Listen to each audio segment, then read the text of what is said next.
Salut tout le monde, c'est Jérémy. La marque Secotech m'a proposé de comparer leur modèle d'aspirateur balai, le Konga Rockstar 900 Ultimate Ergoet, au plus connu, le Dyson V11 Extra Absolute. Donc dans les deux cas, on a des noms très longs. Effectivement, ces deux appareils d'aspirateur balai, donc c'est la première fois que je vous propose sur la chaîne des aspirateurs qui ne seront pas connectés, donc j'espère que ça vous plaira quand même. A noter aussi que j'aurai bientôt l'occasion de vous proposer un test de leur trottinette électrique de la marque Secotech. Donc ça arrivera bientôt sur la chaîne, donc pensez à vous abonner pour ne pas rater ça. Pour ceux qui ne connaissent pas, Secotech est une marque espagnole qui fait des produits en fait pour la maison, tout simplement, des grille-pains, des ventilateurs, des aspirateurs balais. Ils font aussi des aspirateurs robots, je vous avais présenté un de leurs modèles il n'y a pas longtemps, donc du coup vous verrez sans doute d'autres produits de la marque sur la chaîne. Alors pour commencer la comparaison, commençons par voir quels sont les accessoires fournis avec chaque aspirateur. Pour le Dyson, on a pas mal de choses, on a un rouleau de nettoyage doux, une mini brosse douce, une mini brosse motorisée, une brosse high torque nickel, accessoires 2 en 1, des brosses rigides, le chargeur et le support mural. Côté Secotech, on va avoir un accessoire 2 en 1 pour les meubles et les recoins, un autre un petit peu plus étroit aussi, toujours pareil.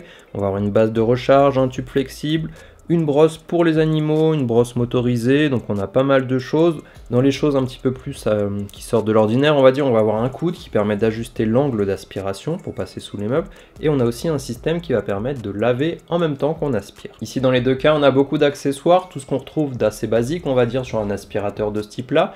Côté Secotech, on va en plus avoir ce bras qui se plie et qui du coup va permettre de passer sous les meubles, donc ça c'est vraiment pratique et ça peut éviter de se fatiguer à la longue. On va aussi avoir ce système qui permet en plus de laver par endroits quand on est en train d'aspirer, donc là aussi c'est toujours un plus d'avoir ces petits accessoires en plus des accessoires standards. Alors niveau design, c'est assez subjectif, mais on reste sur quelque chose d'assez classique, on va dire, sur ce type d'aspirateur, et ça va dépendre un petit peu des goûts de chacun.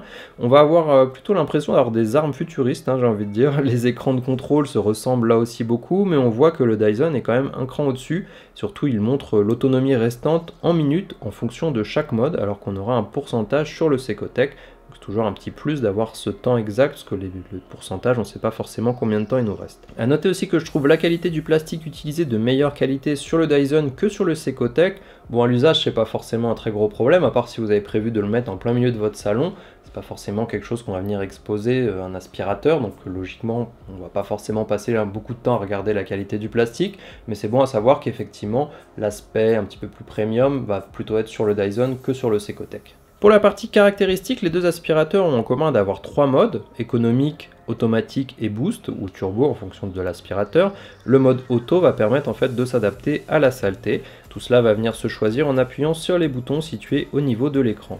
Pour le poids, le Dyson pèse 2 kg et le Secotech 1,8 kg pour les bases, sans les accessoires, vu qu'en fonction de l'accessoire à utiliser, le poids va varier.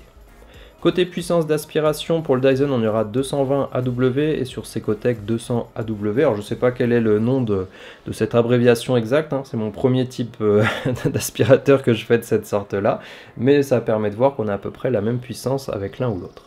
Côté capacité du réservoir, sur le Dyson, on a un réservoir de 0,76 litres, alors que sur le Secotech, j'ai pas trouvé l'information, mais à première vue, j'ai l'impression que le Secotech est un petit peu plus petit en termes de contenance. Côté autonomie sur le Dyson, pour une recharge complète, il va falloir compter 4h30 pour 60 minutes d'autonomie, alors que sur le Secotech, on va avoir une autonomie de 90 minutes et un temps de charge de 2 heures.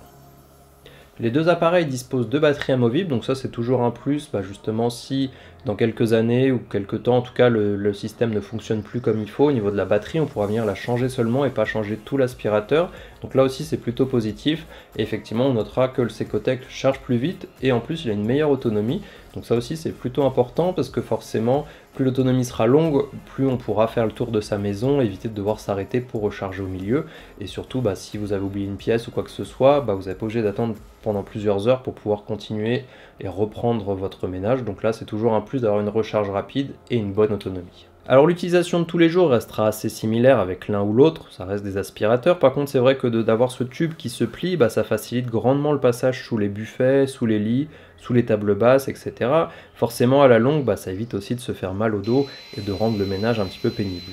Comme dit en intro, on a aussi la possibilité de laver le sol tout en aspirant, donc si on voit qu'on a une trace à un endroit, on n'a pas besoin de revenir après avec la serpillière. J'ai fait aussi des tests d'aspiration de sucre, de farine, le tour de ma maison de façon générale, et dans les deux cas, j'ai pas eu de traces qui restaient. Donc l'un comme l'autre fonctionne très bien dans le cas d'une utilisation assez classique d'un aspirateur balai. A noter aussi que sur le Secotec, il n'y a pas besoin de rester appuyé sur le bouton pour que celui-ci fonctionne, il suffit juste d'enclencher une première fois pour que le système se mette en marche. Alors j'ai pas testé toutes les brosses dans toutes les situations, c'est vrai que là j'ai deux aspirateurs, donc le but c'était plutôt de vous montrer est-ce que ces deux aspirateurs sont équivalents sur cette partie-là.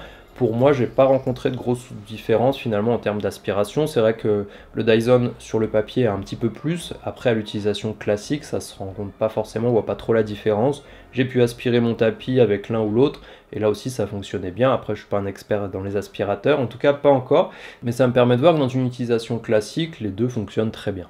Aussi au niveau du bruit, j'ai pas constaté non plus de différence, j'ai pas non plus trouvé les informations de décibels avec les différents modes sur chacun des appareils, mais en tout cas à l'oreille, j'ai pas vu de différence entre l'un et l'autre. Alors au niveau du prix, là par contre, on voit bien la différence entre ces deux appareils. Alors je connaissais pas vraiment le prix des appareils Dyson. Par contre, ce modèle V11 Extra Absolute, je ne sais plus comment, il coûte quand même 649 €, donc ça fait quand même assez cher. Je pensais pas que les Dyson coûtaient si cher. Alors qu'à côté de ça, le Secotec, lui, est à 249 €. Alors du coup, on n'est pas du tout dans la même gamme budgétaire, mais malgré tout, ça m'amène à la conclusion de la vidéo. Alors certes, le Dyson a peut-être un aspect plus premium, un écran qui permet d'afficher plus d'informations.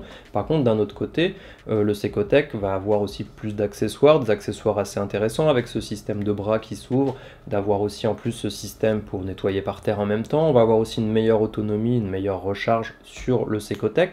Donc finalement, c'est vrai que la différence de prix qui est plus que 2 fois plus élevée sur le Dyson, je trouve pas que ça soit justifié, en tout cas dans une utilisation de tous les jours, je pense pas qu'on s'en rende compte. Peut-être qu'on pourrait se dire que peut-être sur le long terme le Dyson durera plus longtemps, c'est possible. Maintenant, vu que c'est 2 fois plus, même plus que 2 fois plus, finalement dans quelques années on pourrait très bien changer l'aspirateur, racheter le nouveau modèle de Secotec, et au final ça me coûterait toujours moins cher et j'aurais pu bénéficier de nouvelles fonctionnalités ou de choses comme ça. Donc ça c'est un petit peu dommage, c'est vrai que le prix du Dyson comparé à celui-là, pour moi c'est un petit peu difficile de justifier de partir plutôt sur le Dyson comparé au Secotec qui visiblement fait pratiquement la même chose, voire sur certains points mieux, peut-être sur d'autres points moins bien, mais c'est vrai que la différence de prix, après si vous avez les moyens de mettre beaucoup d'argent dans un aspirateur, tant mieux pour vous, mais c'est vrai que dans mon usage personnel, je ne mettrais jamais cette somme-là et je partirais facilement sur le Secotec qui m'a l'air de regrouper un petit peu toutes les options qu'on aurait besoin, et surtout ce côté avec cette système qui se plie au milieu et qui permet d'avoir un vrai avantage par rapport à un aspirateur plus classique. Voilà, j'espère que la vidéo vous a plu, n'hésitez pas à me dire ce que vous en pensez dans les commentaires. Est-ce que vous utilisez déjà des aspirateurs balais de ce type-là? Est-ce que vous voyez peut-être une grosse différence que moi je n'aurais pas vue dans mon test? Donc dites-moi ça en commentaire et on se voit très bientôt.